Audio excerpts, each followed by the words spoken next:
Bapak Ibu, dalam setiap kesempatan tentunya saya selalu menyampaikan beberapa kebijakan Bapak Prabowo Subianto karena beliau mengarahkan ada 8 arahan Bapak Presiden Prabowo Subianto kaitannya dengan masalah reformasi birokrasi. Saya highlight 2 hal yang menjadi concern dari Bapak Presiden, yaitu yang pertama adalah berkaitan dengan masalah reformasi pelayanan publik, yang kedua adalah mengenai pelayanan yang berbasis teknologi. Dan ini tentunya akan menjadi concern kita semuanya di dalam bagaimana pemerintah lebih banyak mendekatkan diri kepada masyarakat dan lebih mengetahui apa yang diinginkan oleh masyarakat. Kemudian yang berikutnya, kenapa kita perlu melakukan reformasi birokrasi ini? Karena memang kita di dalam birokrasi ini merupakan engine daripada pembangunan yang akan menentukan sejauh mana sebetulnya target-target pembangunan ini bisa dicapai. Semakin baik birokrasi, juga semakin cepat layanan-layanan yang akan diberikan kepada masyarakat dan menyelesaikan beberapa persoalan yang dirasakan oleh masyarakat. Nah, pada saat ini Bapak dan Ibu, keberhasilan dari sebuah negara tentunya tidak diukur dari pertumbuhan ekonominya saja, tetapi tentunya diukur dari bagaimana pelayanan publik itu dapat memenuhi harapan dan kebutuhan masyarakat secara adil dan cepat, efisien gitu ya. Ini kita bisa lihat bagaimana lesson learned yang dilakukan oleh beberapa negara. Misalnya di Singapura di Singapura itu menggabungkan pelayanan fisik dengan pelayanan digital, ada optimalisasi sistem dengan lingkungan kerja lebih fleksibel. Kemudian di Korea Selatan kita lihat ada konsistensi untuk mengadopsi teknologi informasi ke dalam setiap praktek layanan proses bisnis. Kemudian kita lihat lagi di Azerbaijan, kita sering belajar kepada Azerbaijan dan Georgia. Kita lihat bahwa di Azerbaijan itu pelayanan bisa terintegrasi dari mulai pusat sampai ke daerah. Memang perbedaannya kita dengan Azerbaijan dan Georgia itu tentunya luasan wilayah kita dan luasan jumlah penduduk yang tentunya menjadi tantangan kita ya untuk melakukan perbaikan di dalam layanan. Tetapi tentunya lesson ini kita bisa melihat bahwa kita sekarang punya pelayanan publik yang tentunya merupakan salah satu terobosan yang bisa menjawab kebutuhan masyarakat begitu. Dan ini konsep mall pelayanan publik yang dilakukan dengan menyatukan seluruh layanan yang ada di pemerintah pusat maupun di pemerintah daerah maupun layanan swasta ini kita kumpulkan ke dalam satu tempat begitu ya.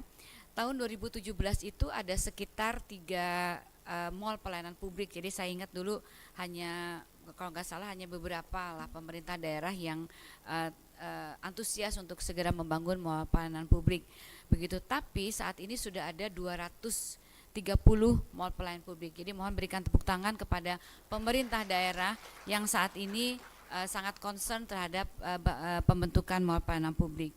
Nah, pada kesempatan ini tentunya sebagaimana disampaikan oleh Pak Deputi tadi, saya juga ingin mengucapkan terima kasih kepada seluruh pihak yang telah mendorong pencapaian ini ya, pencapaian terhadap semakin banyaknya mall pelayanan publik yang terbentuk di seluruh kabupaten kota.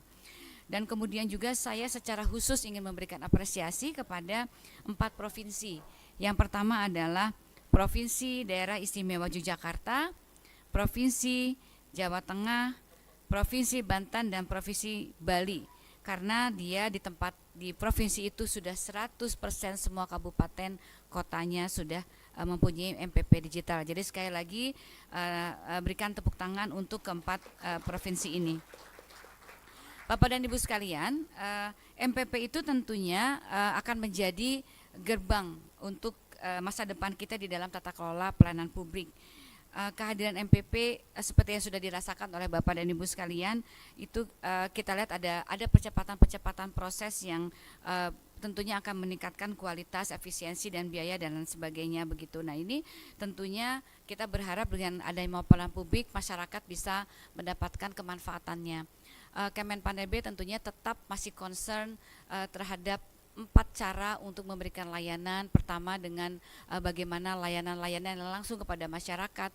Yang kedua kita jemput bola kepada layanan, jemput bola untuk yang tempat yang sulit dijangkau. Kemudian juga yang ketiga tentunya kita akan bangun secara online. Yang terakhir untuk masyarakat yang sudah lebih memahami tentang IT, kita akan terus kembangkan dengan mall pelayanan publik secara digital melalui mobile layanan.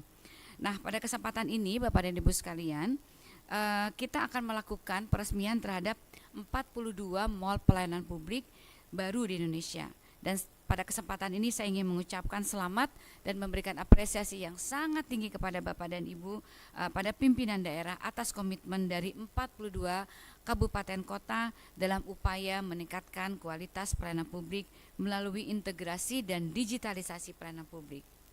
Selain itu juga hari ini juga kita akan melakukan rapat koordinasi penguatan implementasi MPP ke depan supaya nanti bukan saja kita mengejar jumlah MPP, tetapi bagaimana kita meningkatkan kualitas mall pelayanan publik di setiap instansi daerah.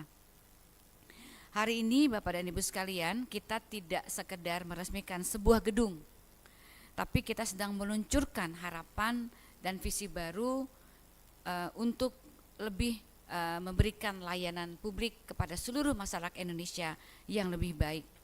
Mohon maaf, saya hari ini juga ingin menyampaikan kepada para pimpinan dari 42 lokasi yang hari ini akan diresmikan, karena pada hari ini tidak bisa kita lakukan secara online. Tentu saja hal ini dikarenakan karena kami tidak ingin adanya hambatan di dalam layanan-layanan pelayanan publik yang saat ini sedang dilakukan oleh Bapak Ibu semuanya. Namun tentunya ini tidak mengurangi penghargaan saya kepada seluruh pimpinan di pemerintahan daerah di 4 lokus tersebut atas komitmen yang selalu mengutamakan kepentingan kepada masyarakat, dan untuk itu kami ingin berikan aplaus untuk 42 para pimpinan daerah yang hari ini kita resmikan pelayanan publiknya. Bapak dan Ibu sekalian, komitmen ini menjadi sangat penting. Kenapa kita perlu hal tersebut? Karena perjalanan kita di dalam membangun mall pelayanan publik itu masih sangat panjang. Untuk itu saya ingin menitipkan pesan kepada Bapak Ibu, baik yang hari ini hadir, para pimpinan daerah yang hadir melalui online maupun melalui aplikasi Zoom. Pertama-tama adalah utamakan selalu kualitas pelayanan, pastikan bahwa layanan diberikan dengan cepat, mudah, ramah, profesional dan berintegritas. Jadikanlah kepuasan masyarakat itu sebagai ukuran utama di dalam keberhasilan layanan. Kedua, mohon kiranya Bapak Ibu meningkatkan kolaborasi lintas sektor. Terus bangun kerjasama yang solid antara pemerintah pusat, pemerintah daerah dan instansi vertikal, BUMN dan swasta untuk menciptakan ekosistem layanan yang terintegrasi. Serta tentunya tolonglah segera melibatkan masyarakat di dalam setiap evaluasi dan pengembangan MPP, karena sekarang layanan-layanan itu tentunya kita tidak lagi melihat apa yang diinginkan oleh pemerintah kepada masyarakat, tetapi apa yang diinginkan oleh masyarakat kepada pemerintah untuk mendapatkan layanan-layanan yang jauh lebih baik dari hari-hari sebelumnya.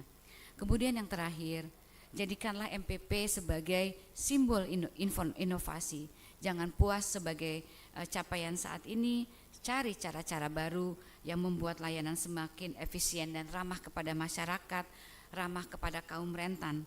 Pastikan bahwa MPP menjadi dorongan yang lebih kuat untuk penggunaan teknologi dalam rangka mempercepat proses layanan. Akhir kata Bapak dan Ibu sekalian,